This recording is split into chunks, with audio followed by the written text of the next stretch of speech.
Hey, Dr. Wagner here with Patient Mastery, coming to you all the way from New Zealand with a very special message, especially for chiropractors, which is you don't need permission to practice how you want to practice. Now, what that means is oftentimes I'll get a testimonial from a doctor using my material in the program, and they say how much better practice is getting. Not just numbers going up, but they enjoy practice now. They love going into practice. It's just so much easier for themselves and staff. But here's what they often say: thank you for giving me permission to practice how I always wanted to. Now, it's different for everyone. For some of them, it may be not having to ask for referrals, but getting them anyway. For some, it's being able to communicate with patients through truly patient-centered communication. For others, it's technique and the structure of their recommendations and just how they practice. But the bottom line is, in a field that it has so much freedom and opportunity to practice however we want, we're oftentimes so limited and confined to, they've told me to practice only like this. Only this way will get me success, and I have to do it like this. So I'll share with you a couple for me. One was patient care recommendations in everyone starting off 3 times a week. That just seemed to me from the very beginning, the first few years of my experience in chiropractic, just such a hassle and a burden for someone to have to come in multiple weeks, if not months in a row, 3 times every week. That was a lot of friction to beginning care and continuing with care and referring, but that's all I knew, that's all I was taught.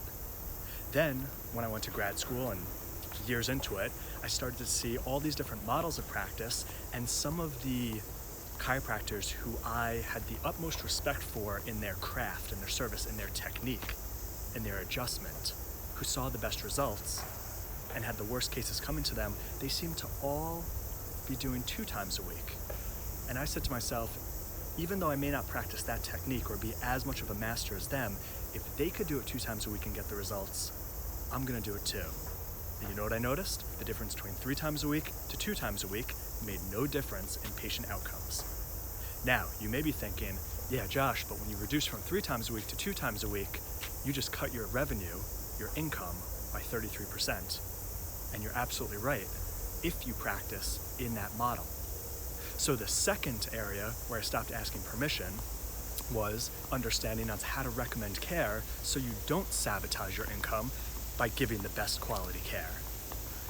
Because in grad school or undergrad, I asked one of my mentors at the time in chiropractic, why can't we do more of a case fee, a time-based care approach, rather than the only way we get reimbursed is based on having to see someone every time? Because think about how much we give medicine good grief for the only way they profit is between keeping people between health and death and that sickness. That's the only way medicine prospers. It's a very, very biased model. We all know that. But for chiropractic, if the only way we prosper is by people getting more and more visits, that's a huge turnoff. So when I asked him about that as a student, I got the, no, it doesn't work that way, because I still needed permission at that point.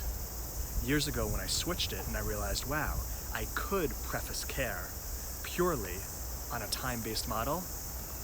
Patients, it made absolute sense to. I could lessen my frequency and not lose my income.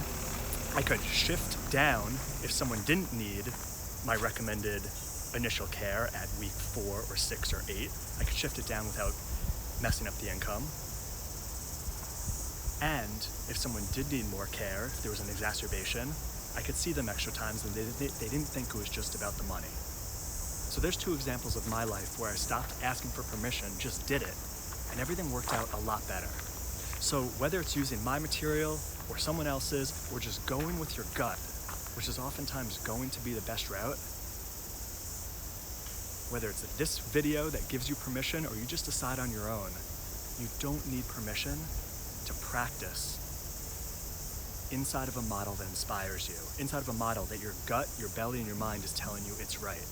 And with all the freedom we have, even though it's a blessing and a curse, and I'll get to that in another video, a blessing and a curse to be a chiropractor, stop asking permission, practice in a way that inspires you, and I guarantee it works out better than following the rules that have been passed on to you from past generations when chiropractic was in a different era than it is today. I only want the best for you. Thanks for watching. I'll see you in the next video.